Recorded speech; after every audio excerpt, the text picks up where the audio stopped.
This episode contains adult language and adult humor. Since when have trumpet players ever been considered adults?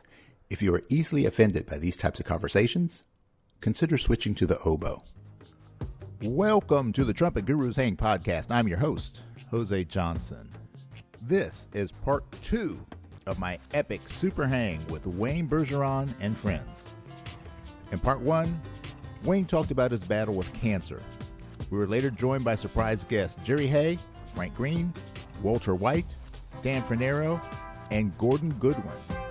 And when we left things off, the party kicked into high gear with the arrival of Mr. Gary Grant. And trust me, things get a little bit nuts.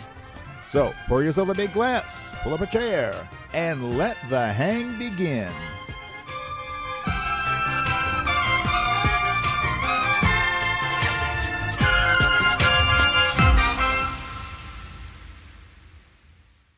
Who's that? We got trouble coming on here. Oh, now this is real trouble. Oh, this is...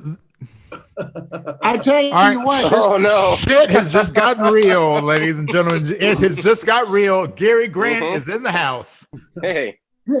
This internet shit, I'm telling you, it's a pain in the ass, man. I mean, I paid my bills. I don't know about you guys, if you paid your bills. I paid my bills, and I should have no problem. How you doing, Wayno? I'm doing good, Gary. How are you, brother? You're like Turn this high. Turn your iPad, man. Yeah, turn your iPad sideways. Go landscape. There you go. There he is. Hey. Oh, put it back. Put it back. Hold it a second now. Yeah, this is a new. No, that's not good. Turn it sideways there, Gary. Dan. Dan's so mean. There we go. Yeah, Dan. Gary, aren't you supposed to be wearing a mask? Yes, I am, and I'm probably the only one on this call that's been thrown out of 3 stores for not wearing it. So what did we learn? I'm wearing my Wayne Bergeron mask. I've got a mask. Let's see it, Wayne. Jeez. You don't want that one. Yeah, that's. I've got this mask. You don't want to wear that one again. It's great. It saved my life, and it's a Halloween costume. It's awesome. It's a twofer. So Gordon, let me ask you something here. So you're so much of your arrangements. I'm sure, and I've kind of gotten this glimpse through your social media posts and things like that.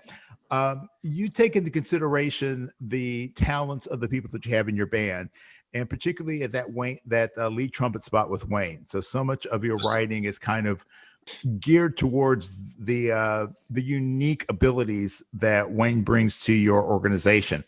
So, how does it feel to you to experience what he's going through, and thinking about how that impacts not only you and your music and what you bring to the public? Certainly that's common enough for writers to write for the band, but I do know that most of the time, whatever I write, he's going to play it. I know 2 things. I know he's going to play it, and I know he's also going to complain about it. So it doesn't matter how I try to hit, on the ladder. I know I'm going to experience both of those 2 things. But honestly, just stuff that sounds good to me. And I got a reputation for kind of pushing the envelope. But I remember we were doing our first record, and Jerry and Gary were involved, and we were doing a chart called "Shake Your Bones." And Jerry says on a break, he goes, we would usually schedule like a whole day to do a chart like this. And we were doing that. We were doing like maybe, we have a 3-hour session. We're trying to do 2 charts at least in that time, maybe more, because it wasn't a Michael Jackson record. We didn't have the resources, to spend that kind of time. So we had to kind of get it done. And I remember that over the years, we kind of got a culture of just, how an assignment takes the time that you have for it. We could have spent 6 hours on it, but also, we only have 3 or an hour and a half maybe for a chart. We try to get maybe 2 done per session. So I really rely on Wayne and Dan and Jerry and Gary, guys like that are so efficient, and their sight reading is just impeccable. So we're not talking about notes and rhythms. That's like a given. We get right to the nuance and how it feels, and to try to dial that down, essentially to try to replace the fact that we're not on the road like the Basie band playing the material for months and then we record it. Most of the time, if we might have had one rehearsal, played on maybe one gig, and then we're in the studio before the chart has really marinated as long as you might want. But they find it anyway. They find that nuance, they find that cohesion, and that overall the high notes, and the technicality of how these musicians play. That I think is the greatest gift. That musical maturation that they have and that they can bring to inform their music. Yeah. Well, Gordon, does it bother you if Wayne puts the fingerings over the notes? Does that bother do you erase it after? Or is it do you go after the session, or do you do it on breaks? I always wanted to ask you. Well, his comment about how his doctor delivered that news, that's kind of how we approach it. We call him in after a take, and first we tell him, Wayne, it was really rhythmically great. And then we tell him how out of tune it was. So we give him the good news first, and then we go to the other stuff. How do we mute this guy? What amazing. I be the host. Can I mute him somehow?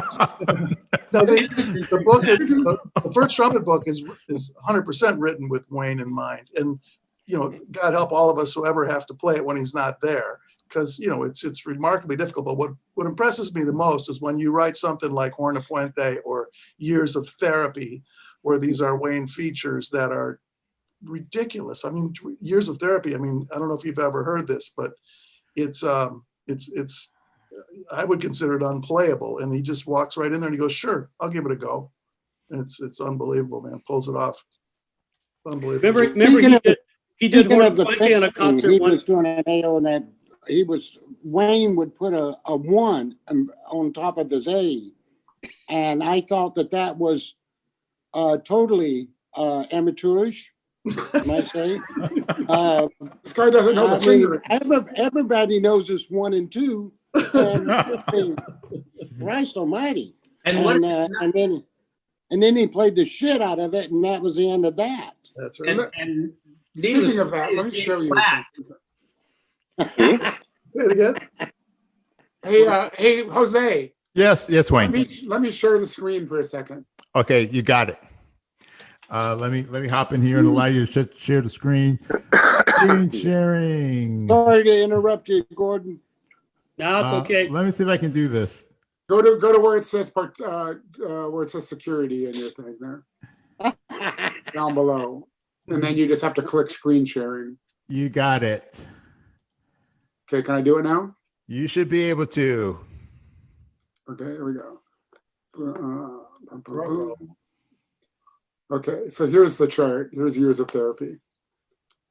So it starts off on piccolo trumpet here. It starts off with this Baroque thing.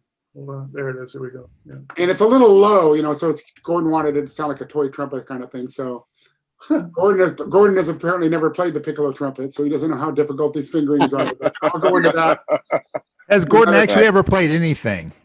So this thing goes on, and you get over to here. It goes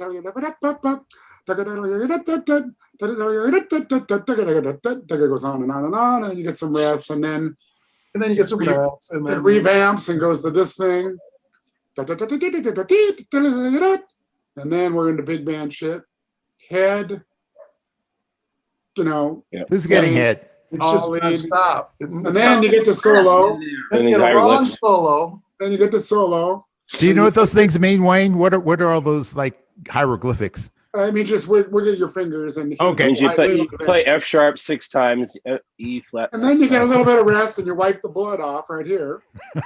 That's a lot. You have a soli with the saxes, this kind of. Then a full soli, yeah, exactly. And then you get to wipe some more blood off, and then your lead over the band. Wait up. Then this goes on and on and on, and then you blow some high note shit here. You bring in Frank Greene. Dan Fornero covers these notes for me. Thank you, Dan. Okay. Yep, Dan. Yep. And then the Baroque thing comes back in, but on B flat trumpet. Cadenza. cadenza. And then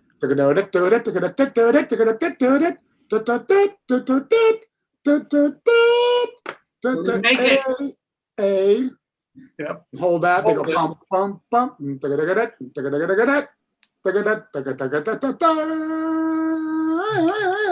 Band comes in. And then you end with this lick. B. And on this downbeat, everybody drops out That's right. It's unbelievable. and comes in on beat 2. So that's not a good note to miss. If you're going to miss any of the notes, that is not a good one to miss because it's going to be laughter. And I saw him do it live. He did it live with the band. I mean, this is not just for recording. I mean, he did this whole piece in, standing there in front of an audience. It's unbelievable. So I've got to, Hey, we've Dan. done it maybe 6 times live, I think, Gordon. Hey, Yeah. Dan, the problem is with this is with technology, they can just print you a new part. Back in the day, you could just spill your coffee on the music and you can do a different chart. Now they just print you a new one, you just have to do it. So anyway, I hate Gordon is, technology. but I will say, because I've complained and Gordon is right, I do bitch. And when he wrote Horna Puente, I said, I don't think I can play this. And he called me a whiny bitch. And I got pissed off. So I went home and I figured out how to play it, how to pace myself through it. And then we did it live on the gig and it got to where I could play it. And this was kind of this chart was kind of the same thing. So when we recorded it, I overdubbed my part, of course. We did the piccolo trumpet part, then we went to dinner. Then I came back and I did the B flat trumpet shit and hit the high notes and we called it a day. And then on the CD release party, he said, I want to do this. And I go, well, I don't know if I can play it. And my wife and I got here, Barb got at the piano and she practiced it with me and she made me play the piccolo trumpet part like 5 times in a row. Now she goes, then go practice a little bit. Now let's do the other stuff. She goes, because that's how it's going to feel on the gig. You're going to be tired. So get tired, learn how to play this thing tired. And when we did it that first night, I was really freaking nervous. And as I like to say, as nervous as a hooker in church. And were you there the first time I played it, Dan? I don't know. No, I think Frankie was there. I think you missed the CD release party. Sorry, Gordon. So playing this thing, I was really nervous. But after every phrase, literally, there was applause. After the piccolo trumpet thing, the place went nuts. After the solo, the place went nuts. So I got some adrenaline going. And when I got to the end and I made it, because I didn't know if I was going to make it, the euphoric feeling of like, I got through that. The rest of the gig seemed like a piece of cake after that. You kind of, if I remember, you had a little bit of an action at the end of that, at the gig. I had a little what? At the end of this tune, you had a little erection, a tiny one. Yeah, well, we talked about that before you got here. I was like this. Yeah. No big thing, really. Yeah. That's a really great story. But the one that I remembered clearly was when we were playing Horna Puente back in the day, and Wayne had his appendix out, and I think he was up on stage playing that chart. It might have been 6-7 days later. I was sitting. Who was the guy that In Elmhurst, right? the New York Yankees? I think it was one of the Yankees had his appendix out, and he didn't play again for like 2-3 weeks. And Wayne was up on stage doing an athletic thing, playing that thing. Hey, Gary Grant. Yes, sir. Do you remember us getting a call from Randy Waldman to do a Ray Charles date? And it was like when I was recovering from my appendix. I do. And it was at Ray's studio. And I asked Randy, I go, well, I think it was Randy Waldman. I said, It well, was. How hard is the chart? And he goes, there's not a note over high C. And I go, who is the other trumpet player? He goes, Gary Grant. I go, great. So we get there. It's 3 pages of high Cs. And I'm wearing a weight belt. I'm wearing this. Why do you have that handy? Because of what's going on right now. I've got a truss in my drawer at home, so trust me, I understand, man. And so anyway, we get there and it's all unison, and Gary and I are playing this thing. And then Randy says, hey, can one of you guys play this lick up an octave? There was a little to a double C or something. And Gary's going, Wayne, no, you got it. And I'm like, all right. So I tighten this thing up, and I cross my legs and I get to the, and I got it, and it actually drew blood from my stitches. Oh, wow. So Yeah. ladies and gentlemen, the lesson for this story is that if you get called for a session, always make sure you have a strap on with you at all times. Keep your strap on. So And Gary Grant next to you, yeah. and Gary Grant. So when we have Back to dick jokes. yeah, so we have and I can't, I'm going to fanboy out. I have right with me right now some of my all-time favorite players. I mean, just without a doubt, some of my And favorite Dan's players of here all too. time. And, yeah, and Dan. Oh, relentless. Oh, but what He's you're a good saying, one. what you're saying, Wayne, about like the demands of being on the gig and being able to play consistently. So like Jerry and Gary, you two have been on some of the most iconic charts of all time. I mean, there's not a trumpet player under the age of 80 Watch it. who has not been dramatically influenced by the stuff that you guys did in the studio and that we're called to do live. And there's just times where I just go, man, this stuff is phenomenal. There's times I wish I could just come out to LA and kick both of you square in the nuts, because it's like, how in the hell can you expect me to pull this stuff off? Yeah, that's why I'm living in Pennsylvania and not in LA. But your ability to pull that stuff off, Wayne, Dan, the stuff that you guys have done with Gordon, Walter, the stuff that you've done, Frank, the stuff that you had to do. I mean, all you guys do consistently, but like, watching you for years on the Letterman show, live TV, there's just, that was more about having an adult diaper than a truck. Well, that's true too. Paul. Yeah. But how do you deal with the demands of the situation? I mean, because you have to have that combination of, I can't fuck up, but at the same time, if you're so focused on not screwing up, because the way your brain works, your subconscious cannot understand the difference between, I can't do this and I can do this. It doesn't hear that differentiation. So, how do you keep yourself on task knowing that you've got to perform, but then not get yourself freaked out by the demands of your performance? And Gordon, you're obviously also, a huge part of this, because, with the stuff that you do as a performer, as an arranger and composer, you have to be intimately aware of that fine balance between having people push their boundaries and not pushing them so far that it's going to be just a complete clusterfuck.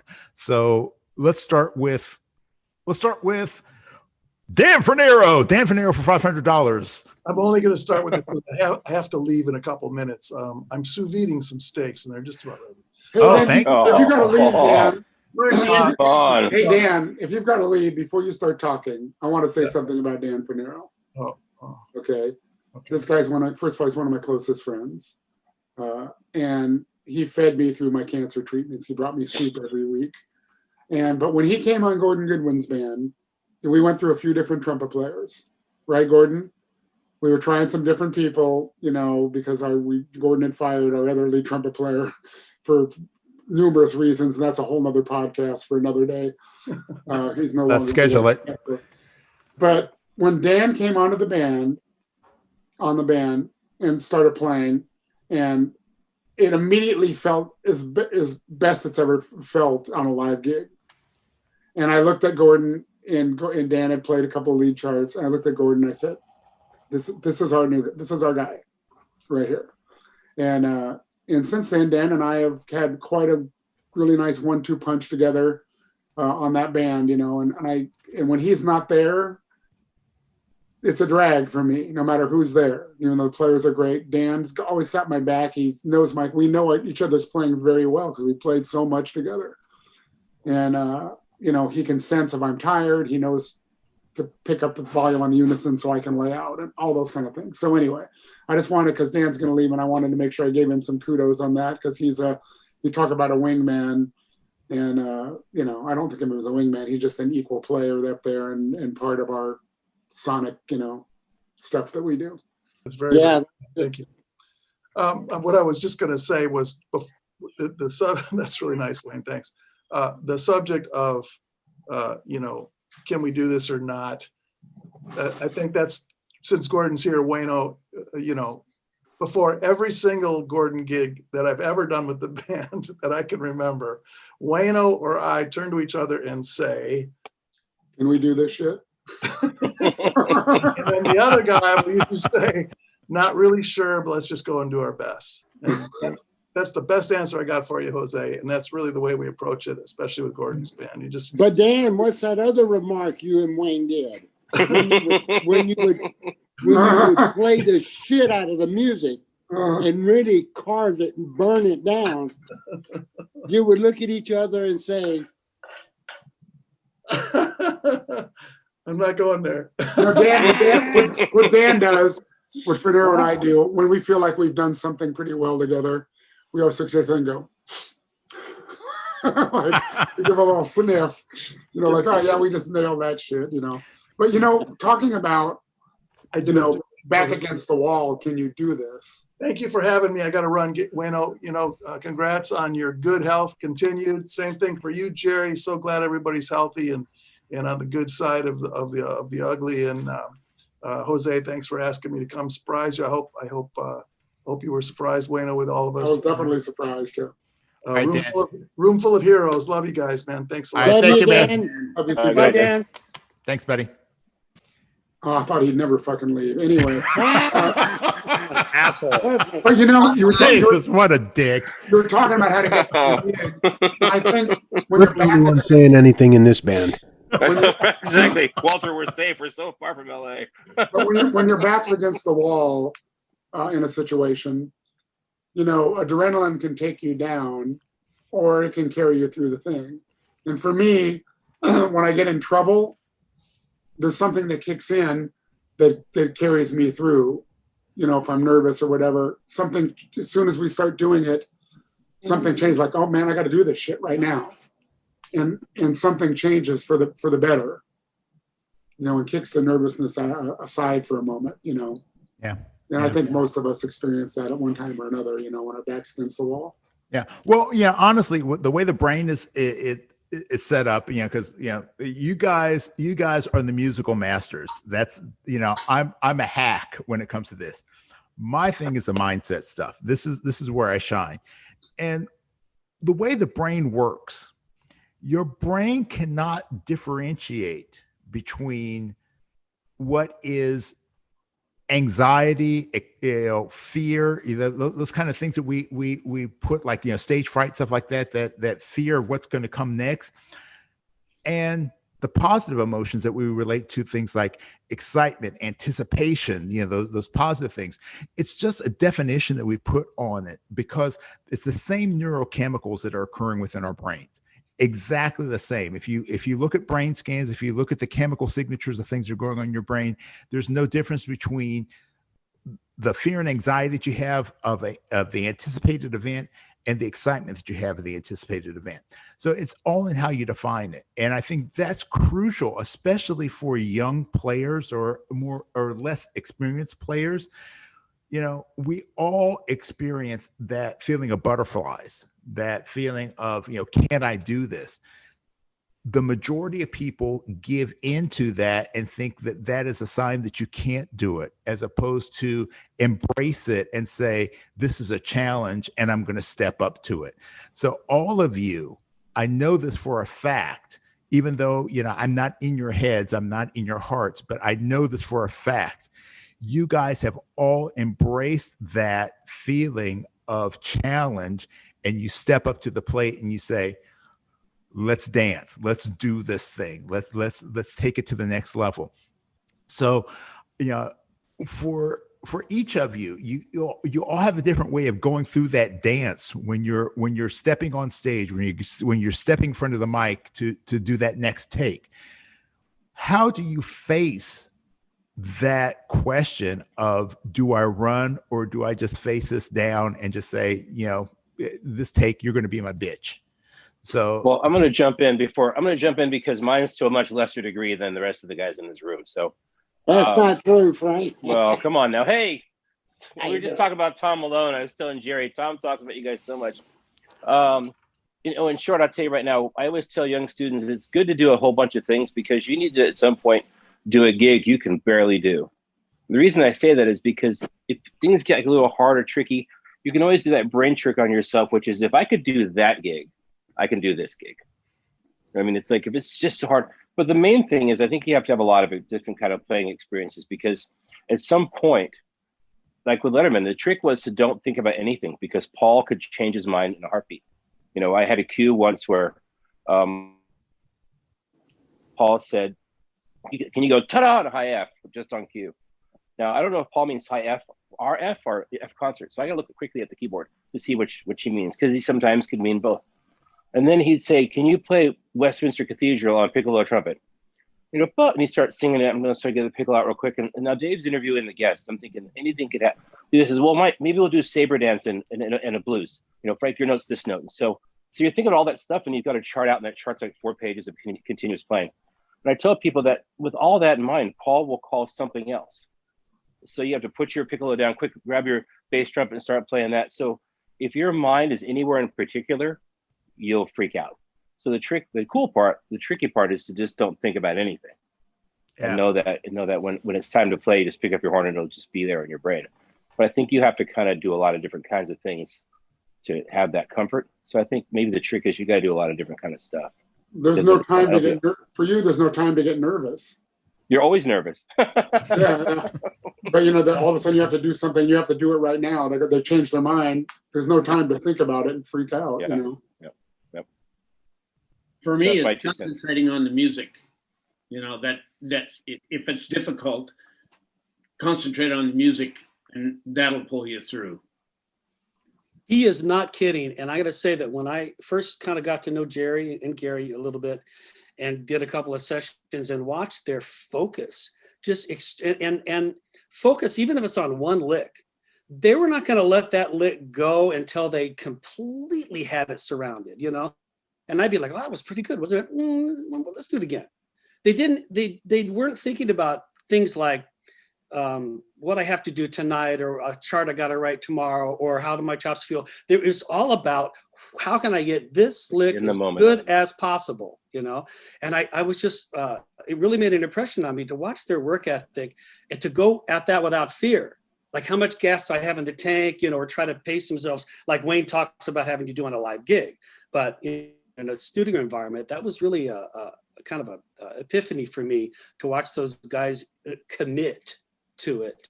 And I think that the nature of that commitment, if you're just focusing, you're not thinking about, all the things that might make you nervous. Yeah.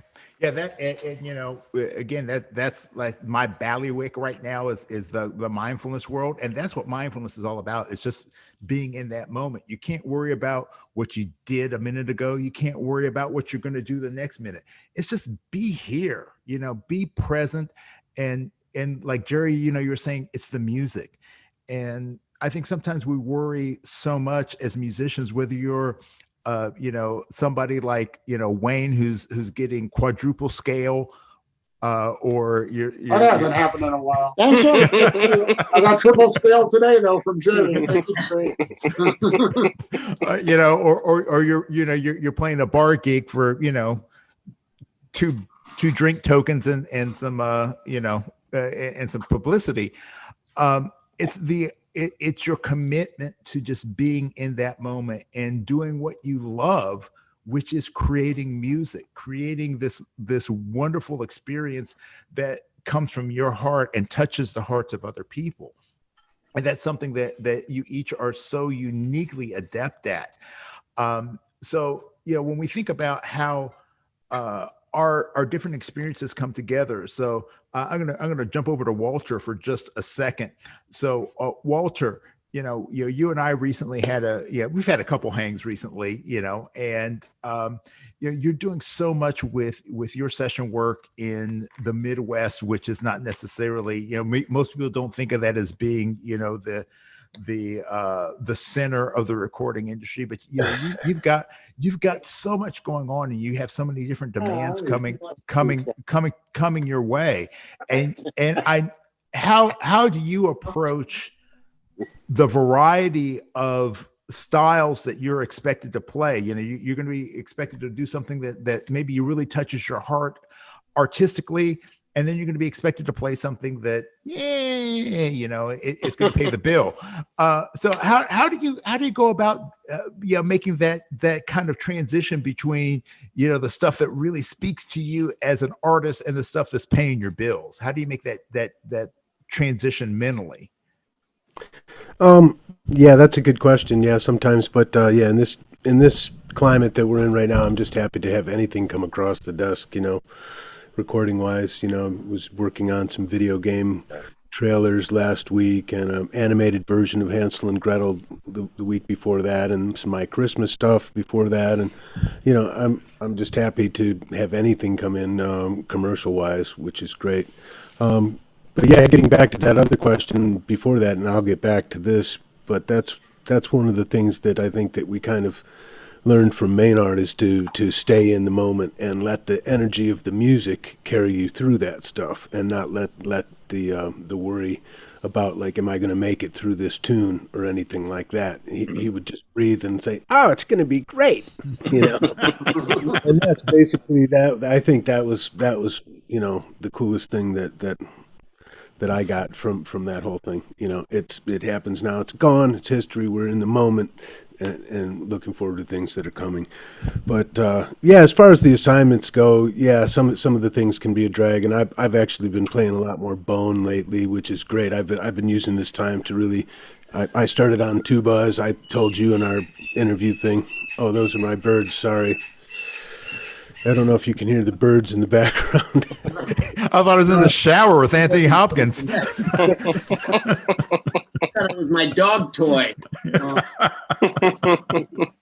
That's a Moluccan cockatoo, Abby. She's my studio's down in the basement where we have my lady is an animal rescuer, and so we're down from 11 birds to 7 birds, and they all live down here, and this is past their bedtime, and so I've got the lights on, and so they're. I understand why there's only 7 left. They are delicious.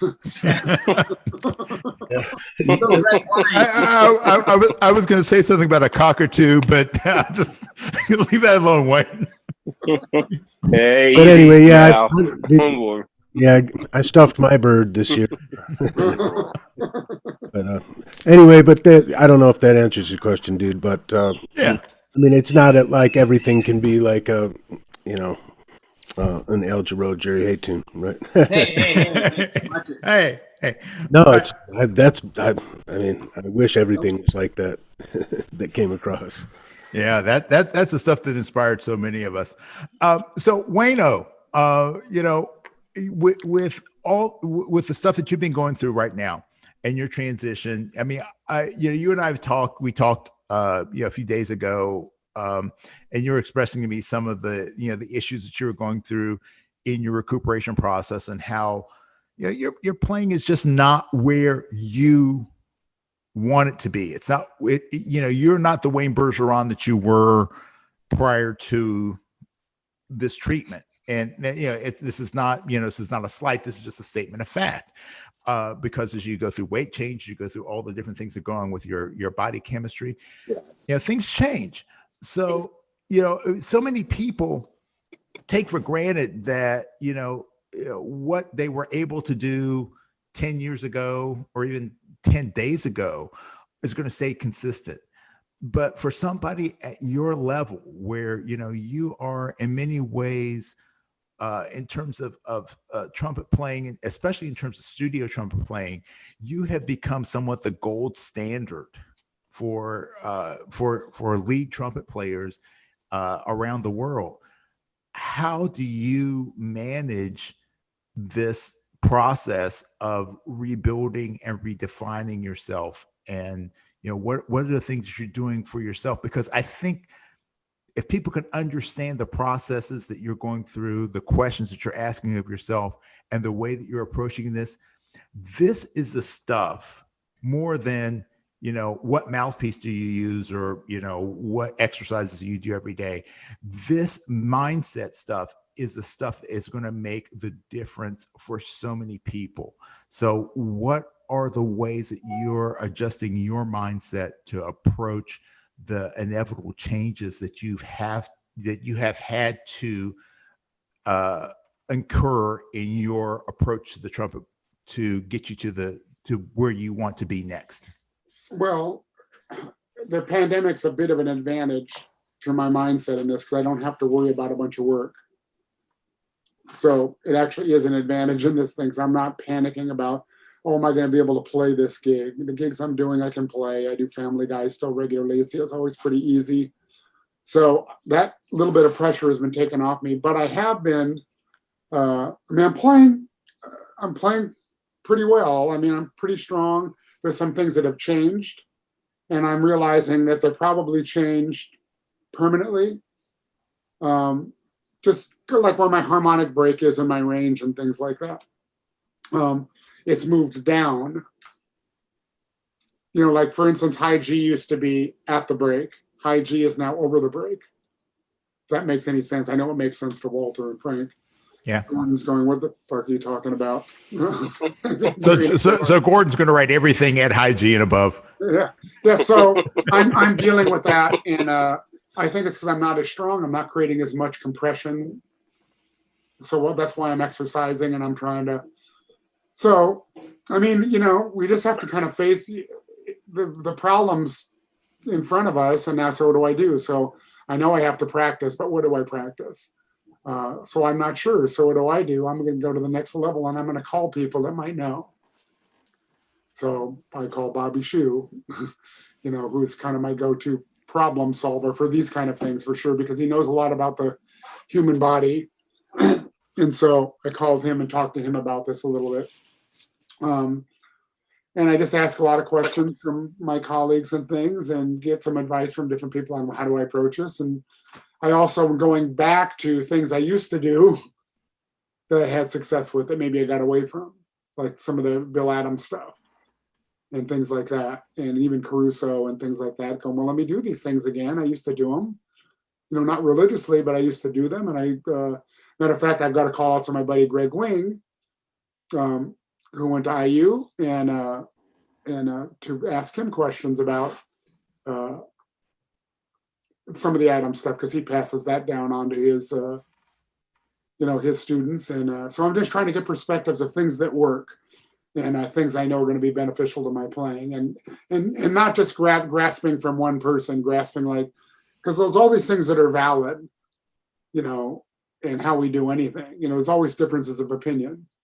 You know, a trumpet is a great example of that. You look at Claude Gordon, you look at James Stamp, you look at Bill Adam, and there's very contradicting views on what's actually happening, but they're all kind of getting to the same place. How do you become a great trumpet player? You know, and Jerry, you know, he talked about on podcast that he talked about who was the trumpet teacher you studied with before Mr. Adam? Charles Geyer. Yeah, and you talked about that was a very different approach, and you talked about what a great trumpet player he was, you know, and how elegant he played and everything. And then the first time you heard Mr. Adam play, you said, well, he's good, but he's a little rough around the edges compared to you were used to this other thing.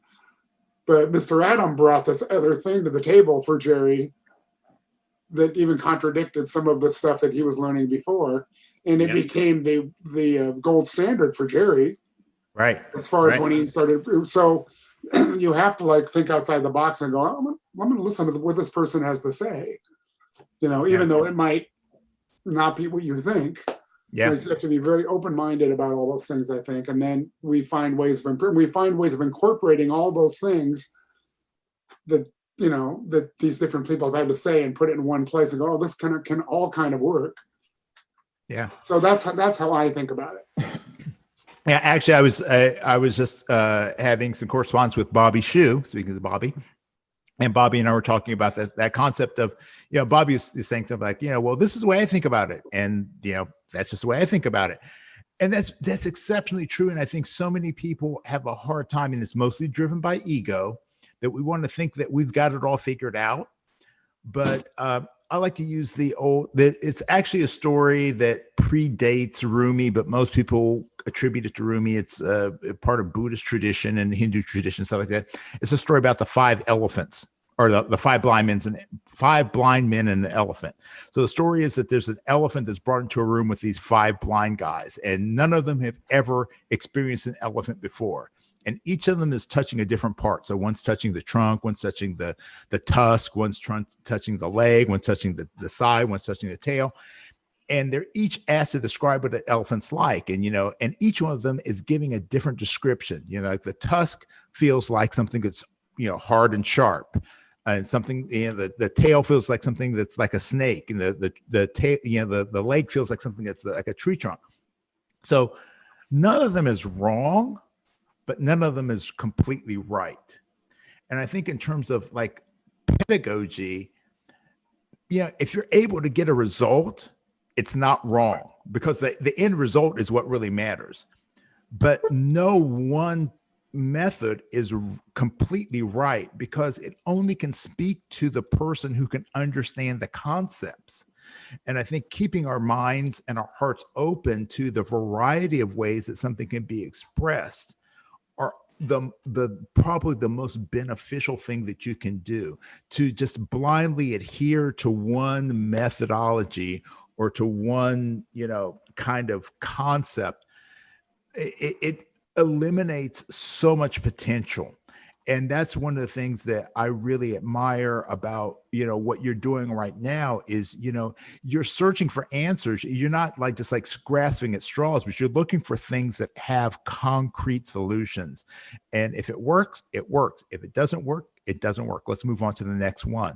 And I think so many people get so blinded, particularly in terms of the way our educational system is set up, that there's one methodology that works better than all of the others. So for the rest of you guys, I mean, how do you feel about that? Do you want to chime in on that for a second? Not really. Thanks, Gary. Yeah. Fear is a funny thing.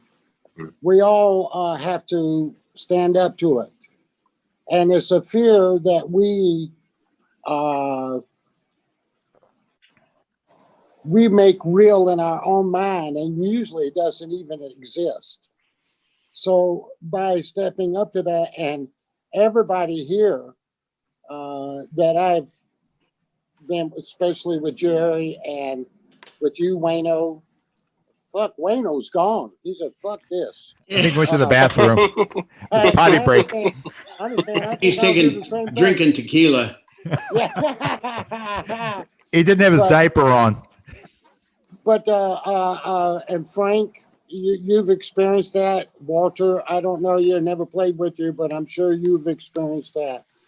Where this thing, we man up, and it's no place to hide with the trumpet. It really isn't. And I learned many years ago with one of my earliest recording dates in LA was with Henry Mancini. And I was going out on the road with him being a featured soloist. And on Silver Streak, he hired me to play first trumpet. And the cue wasn't very friggin' hard. It wasn't. It was, it was a 2-page theme or something. And I really played it very, very well, except for the last note. Now, that'll get your attention. When you get to, and you go B up on a B flat above the staff. You know what I mean? There's nothing. And he looked at me in total surprise, like, where the fuck did that come from? And I looked at him and I says, I'm getting a lot of work because I'm getting known for missing the last note on cues. It just came out of my mouth, and he laughed, and we did it again, no problem.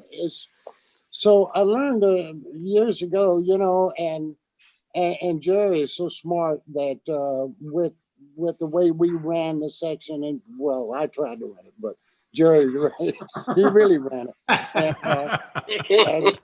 And just being able to, go in and fix things. And Wayno, you were such an integral part of doing some ridiculous stuff. And when Jerry and I came to town, we got next to Fearless Finley. This is going back to that theme again about the inner fear, because Chuck was fearless. Ain't no lie. That boy was fearless. Oh, And he it wasn't that he was didn't know about it. He just didn't care. He had all the confidence in his own talent and his own abilities and his own ears and his musical judgment, I think that's what attracted me to Chuck so much, and Jerry too, is that, and that's been amongst trumpet players, and not to put any other instruments below us, but they are all below us. Gordon, sorry about that. It comes with the territory, and it does, because there's no place to hide in it, and you got the Yuan races, you got the Sergei Nekarakov that's he's incredible. He's incredible. And I've seen Wayne step up to the plate and do stuff we got to do this 8 in the morning or 7 in the morning. And I'm going, geez. Whose idea was that 8 o'clock in the morning? I think yours. Must have been mine, Gordon's. right? Gordon, do you wake up at 8 in the morning? There was a time, yeah. There was the COVID era, no.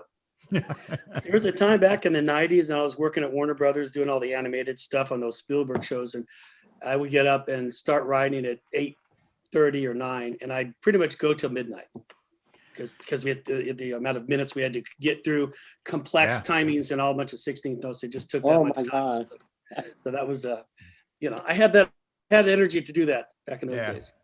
All right. Well, here's what I want to do. So, Gordon, you're new to this. All the other guys have been part of my podcast, and I'm actually honored because, Gordon, you are the first non-trumpet player to be on my podcast. All right. So, It does feel a little awkward.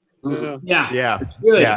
So it's okay. It's okay. Just relax. Just accept it.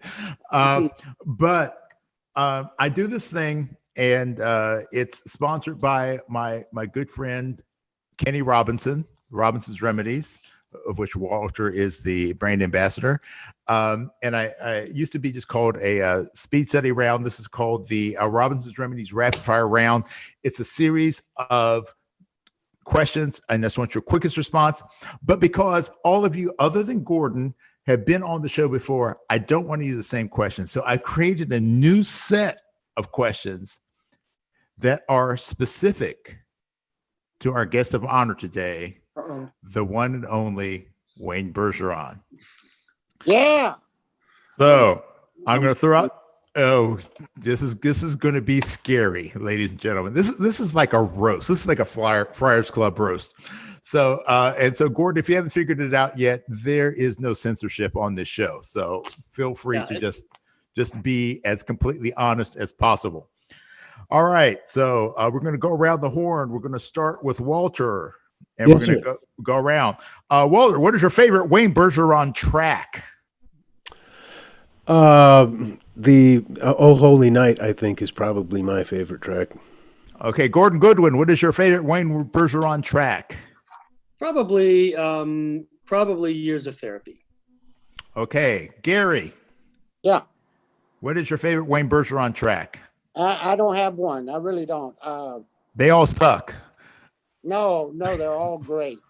Anything that Wayne does is beautiful. He produced all of them, so he likes them all. Yeah, I told him what to play. Do it again. Jerry, do you have a comment on that? Dirty Loops. Oh, yeah. Okay, good. All right, and we're going to stay with Jerry. And if you were going to write a movie about the life of Wayne Bergeron, this is a 2-part question. What would the title be, and who would you cast to play Wayne? Wow. Oh, Jesus. Wow. The title of the movie. Lee Liberace comes to mind, but I don't know. Boy, that's a good one. I mean, you caught me on these before. Fastest tongue in the West. Yeah, that's right. Oh, it's a porno. And I'd have to cast. Wow, I don't know. That's good, Jerry. That's good. I'm waiting on the. We're waiting on the actors, the resumes to come in on this, I think. Oh, you know what? I forgot Frank on that last round. Frank, Oh, thanks, man. We got to double up. You were hitting in the middle. So Frank, I'm calling Louis Farrakhan right now. He's on the phone. Hold on. Yeah. Hold on. I know. You didn't even ask me. Where's Al Sharpton? Okay. Al Sharpton. He's on the. Hold on. Yeah, Al. No, I got them both on. Hold on, Al. Yeah, 50 million. All right. Okay. So let's go with that first question first. What's your favorite Wayne Bergeron track? And then, what movie would you? What title would you write for a Wayne Bergeron movie, and who would you cast for it? So you get a triple. Ooh, man, that's a tricky one. Well, I'll tell you, one of my favorites is Hospital Blues, and I think I'm kind of weird. I kind of like the kind of the more mellow kind of stuff, even if a guy can play high notes. So I like Hospital Blues. It's one of my favorite ones. That's good. Wayne is a movie star. Wayne is a movie star. So at the cast, Wayne is himself. Ooh. So that's my answer. Suck up. What was the third one? But what would, if you're writing that movie, that movie about the life of Wayne Bergeron, what would the title be? Oh, wow. Are people listening for real right now? Can you edit this out? Or? They'll be edited out. Not. Oh, yeah.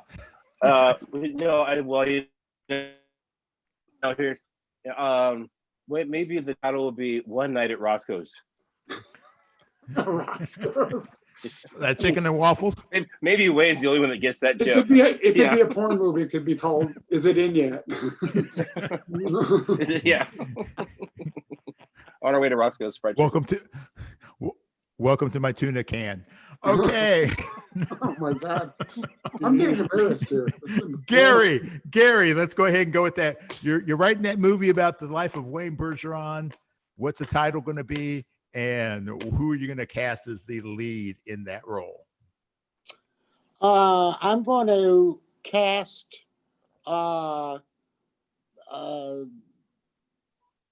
Jillian. I remember her last name, Jillian Audacious, and I think what Wayne would be, the title of the movie would be something like One Bad Motherfucker. I think something like that. It'd be it'd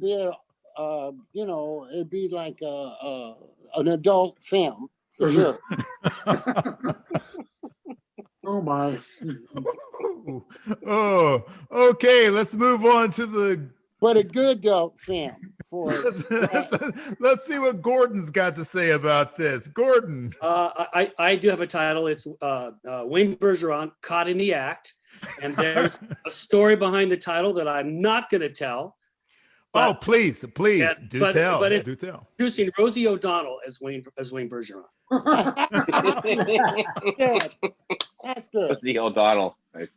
Okay, and let's bring it all over. It's the wine speaking. Let's bring it over to Walter White. Walter, what do you have to say about this? Well, that's a tough one too, man. I would probably just call it Wayne's World. Party on. Excellent.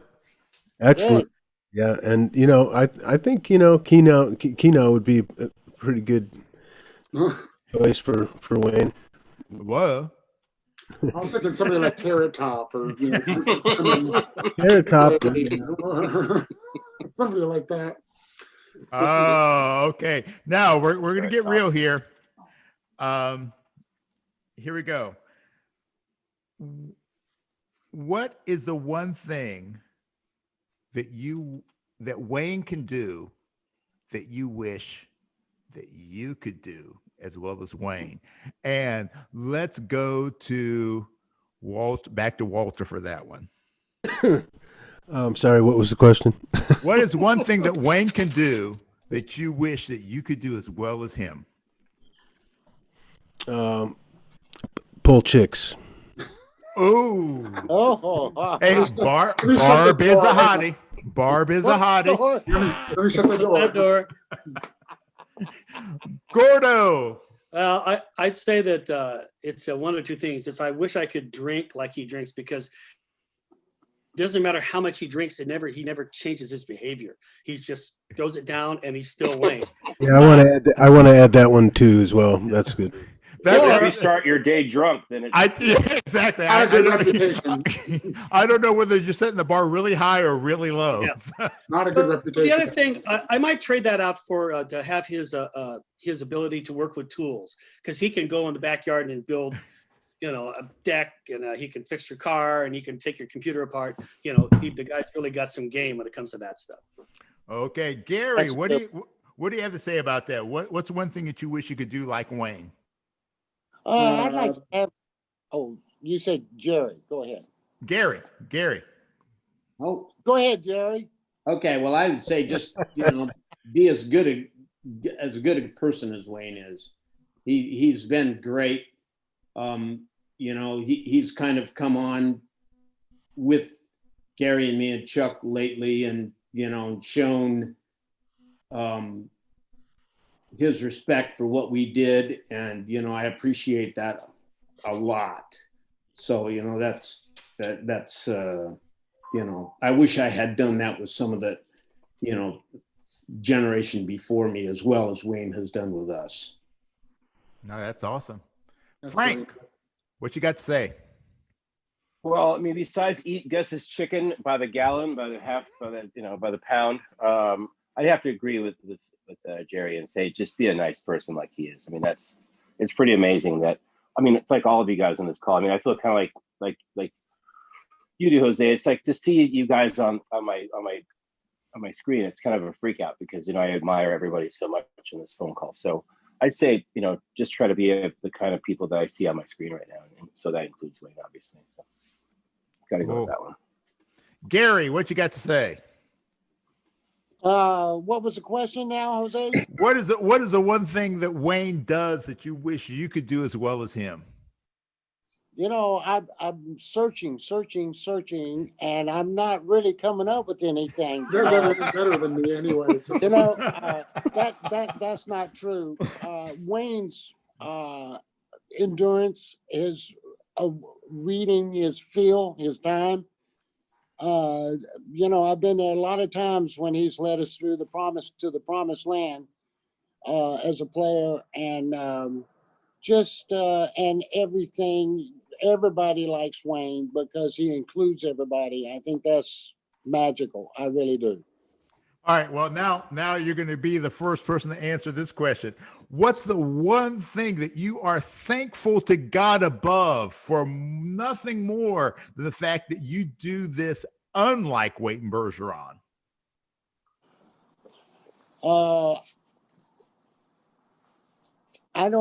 I'm not a big as studio whore.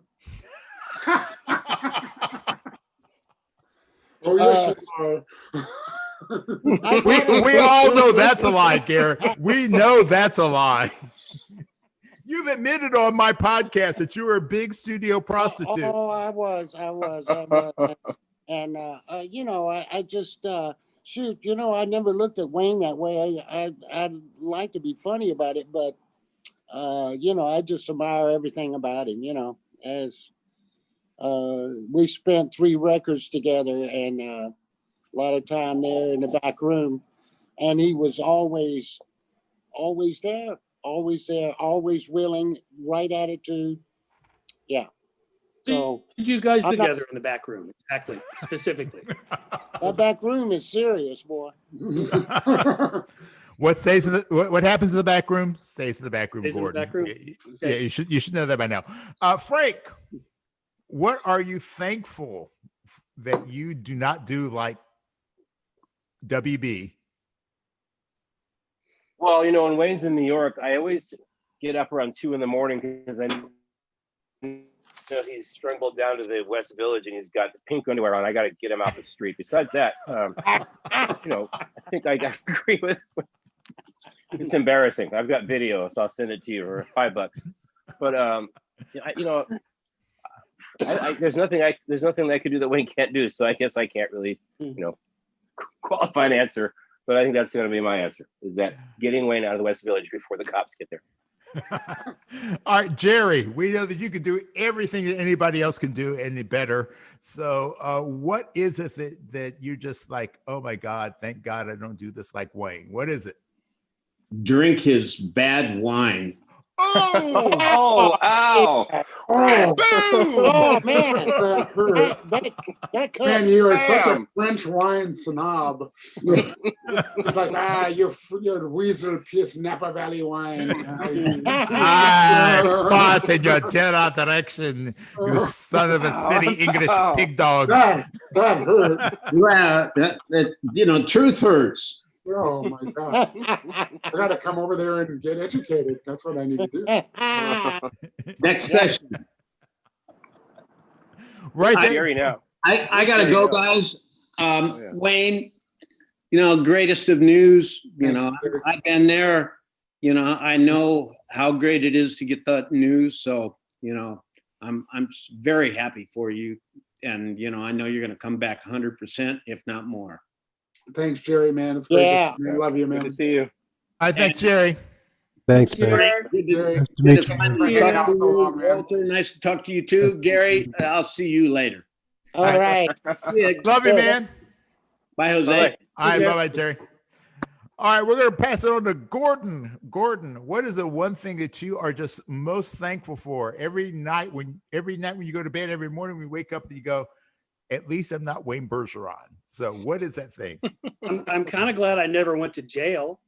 Well, I consider that kind of an And accomplishment. he's not really joking either. that's kind of a low bar to set, but But that's we'll another take that. master class for another Zoom call for another time that I can. For another time, right? I never went to jail. Wow. You don't know what you're missing. It's really fun. Okay, kids, you want to know the secret of how to get that double high C? You got to learn how to pucker up. Yeah, Bob, I can show you if you want to know. Walter, what you got? Oh man, I'm at a loss, bro. That's a tough call. That's a tough one. Well, okay. Well, we'll let you pass, and we'll go to this next question. Okay, thanks. Okay. So I got to go after that one. All right. Gotta get going soon too. But Okay. Okay. Cool.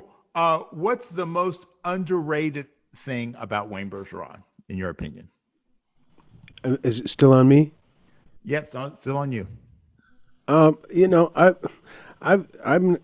just really just getting to know Wayne in this last year. So I'm sure Frank can probably answer that. The most underrated thing, I don't think that I think people know how great he is. I don't think there's anything that's underrated about Wayne. So, maybe I'll learn more the more I know him. I can show you all my shortcomings. There's plenty of them, that's for sure. Keep your pants up, Wayne. Keep your pants up. Gordon, let's do double up on this one. What is the most underrated aspect of Wayne, and what is the most overrated aspect of Wayne Bergeron? Well, his trumpet playing is as great as it is. It's kind of not the point. The point is his musicality. So if there's a question about tempo or feel or interpretation or anything, he knows about that stuff. So, I mean, we were talking about a minute ago about evolving as a musician, and as change happens in your life. And if he decides, okay, I don't want to play trumpet anymore, he could easily go into producing music. His technical knowledge is exemplary. He knows how to run Pro Tools and all that stuff. He's got all the gear. He knows how to use it. He understands the nuts and bolts of the tech and the music. And so I think he could go there, and that would be the next act of his life. And it would be way different, than what he's become known for. But so I don't know if everybody is quite as aware, because if you see somebody who can pound out those notes with such power and accuracy, that's impressive and it grabs your attention. But it's maybe the flashiest thing about him but I don't think it's the purest thing about him as a musician. Well said. Awesome. Yeah, that I agree with you 100%. Other than the musicality point. Yeah, well, damn, tough it's room. his interview. I thought I'd be nice, you know. Things going. Frank, what you got for me, buddy? Underrated. Wow. I think that the thing is, Wayne is so I don't know. He's not ego driven. So there's really nothing about him that's underrated, I think, or I should say overrated, because Wayne is not going to beat his own drum. Before I forget, Gary Grant, Wayne and I were talking about you not long ago, and we were also talking about how much Tom Malone just loves you to death. I mean, between you and Jerry, he talked about you guys more. I feel like I know both of you guys so much because Tom talks about you so much. So I just wanted to let you know, because Tom can't. I said earlier, he can't be here to lie, and So. Thank you, Frank, for that. I appreciate that, man. Really do. Well, I can't tell you, it's such a great honor to be able to see you. Sorry, Wayne, I'm hijacking this. No, that's okay, man. I had to just throw some love and appreciation your way, because it's I followed you a lot too, Frank. I've watched your career just bloom, man. Great. Kudos to you, man. Yeah, you are a great add to the 15th season of Cops, Frank. So I have to really thank you for that. Well, I had my Screw the Police shirt on, but Farrakhan was on the call, so I didn't go to jail. So anyway, yeah. So that's it. I think Wayne, I've known you for so long now. I feel like I really don't know a time when I didn't know you. So, Wayne's just a good dude. If you didn't know he was a monster trumpet player, you wouldn't know, because he doesn't walk around with a shirt that says I'm better than you. So I think it's the cool thing. So I think all of the above and none of the above. He's just a great dude. So that's man, Jose and all of you, and this has been quite an ego pump up for me, tonight, and I'm flattered and embarrassed and all of this. So, and I'm gonna probably start crying. So I don't want to do that. I don't want to show anybody that I'm a wimp, But that's one of the sweetest things anybody's ever done for me, other than that one person I met. Anyway, that's that was $15 and 20 years ago when I was in the West Village that night. Well, but here's the thing, Wayne. I kind of went back and forth on what I wanted to do with this, because one, like we've talked about before, I want people to understand that you are a human being, and that's part of what drives this podcast.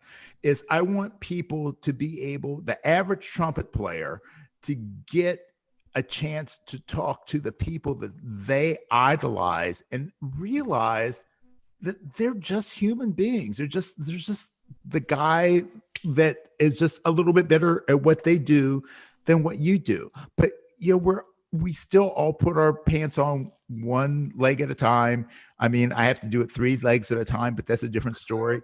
But they call him Jose the human tripod. Yeah.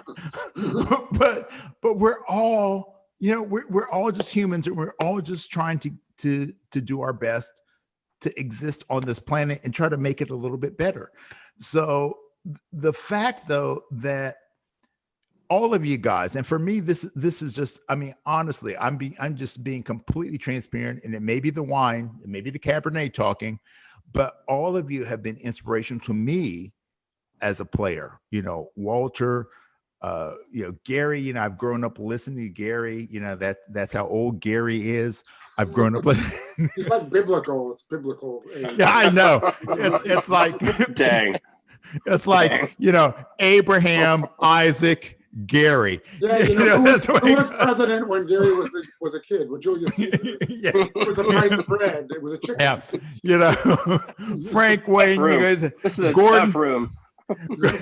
Gordon, I've been a big fan of your work, Gordon. From the early days. Actually, I remember when I was in college, playing some of your charts when I was in college. That was back in, of course, in the late 70s, early 80s. But all of you guys have impacted me, and so many people have been commenting recently to me on the work that this podcast has been doing, saying, oh man, you're doing such a great thing, and you have all these great people, and how do you manage to do that? It's like, it's because they're people. You know, these are all people. And I want people to understand that we all have the same fears. We all have the same obstacles. We all have the same shit that we go through. And when we can do that, we can celebrating. We can connect with each other on a much deeper level. So Wayne, you have impacted so many of us in terms of musicality. You know, as a trumpet player, you're phenomenal. You're an inspiration to most of us. You know, as a person, and that's the most important part. As a person, everybody who knows you, other than the few people that you stiffed, you have inspired us all to be better human beings. So we want to celebrate that. We want to celebrate that right now. And we want you to know how important you are to us, because, you know, you beat this thing, and you know, we're at this point in the game.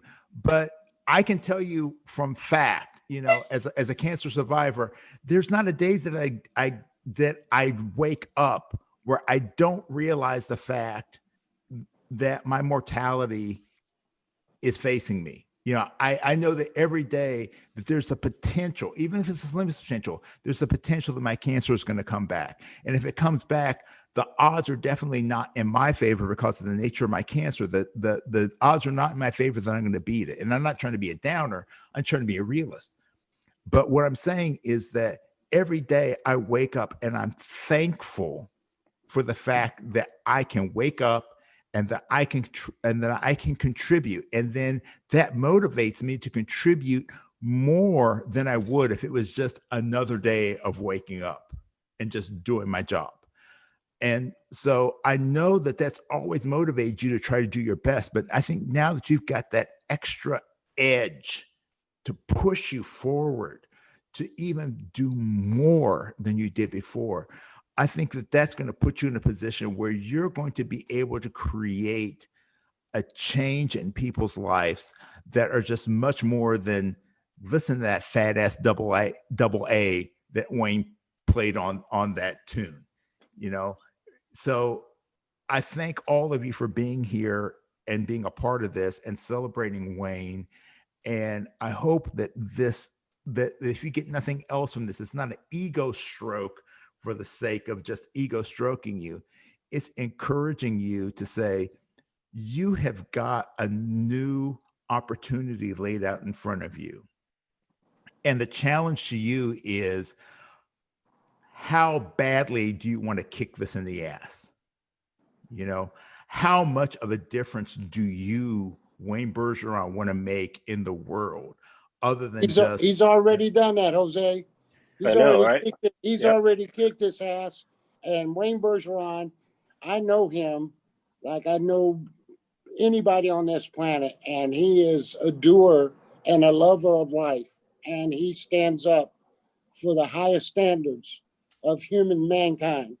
Yep. I mean that. It sounds like a bunch of bullshit, but it ain't. And, you know, I've been there with him a lot of hours, and I'm just grateful that I got to play with him so much. And Wayne, I am really extremely grateful that you have kicked this in the butt too. And I know you're going to move on and not deal with this. You know, the thing about getting things again, you know, at 75 years old, I should be dead. And I'm not. You've done a few things to help that long too. You can just see it coming, right? and I just don't concern myself with that fear. Again, we go back to that fear shit, and I just not going to go there. And Jose, what you're saying is totally true too, because Wayne he's only begun, and his musicality will take him. Gordon, what you said will take him further than anything, because that's the bottom line of his musicianship is extremely at the top of the list. And just love you to death, Wayno. I do, man. You're very special, man. You know, I love you too, man. And Gary, thank you, man, because, you know, while I was going through this stuff, you know, we talked on the phone and we talked about some spiritual stuff, and you really helped me, you know, you helped me deal with some of the shit I was dealing with. And, you know, I appreciate you, man.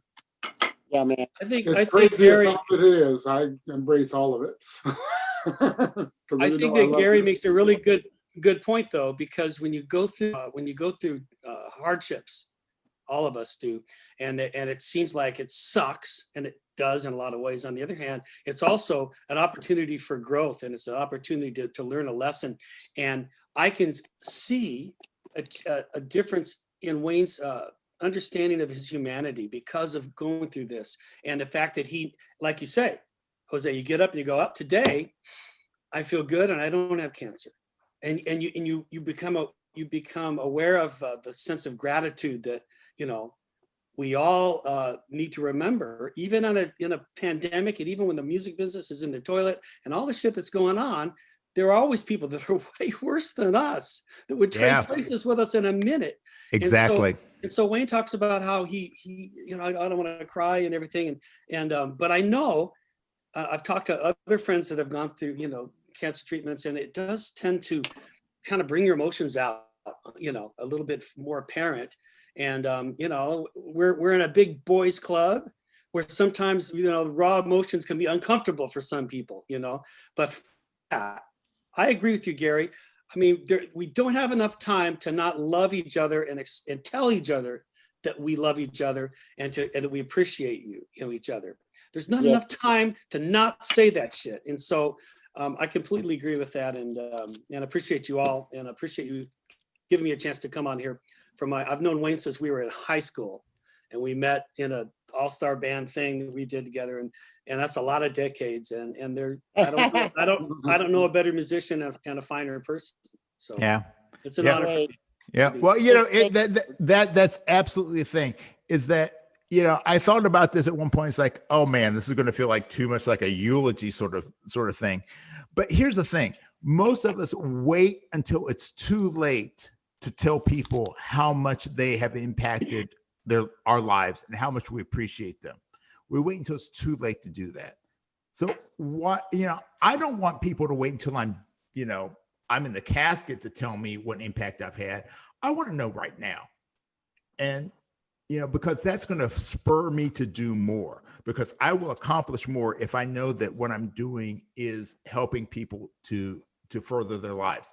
So, Wayne, you have touched the lives of so many people, whether it be, your compatriots, people like Gordon and Gary and Frank and Walter, who are at the top of the professional game, people like me who are just inspired by your work, these up and coming young students of trumpet and music that are going to look at this.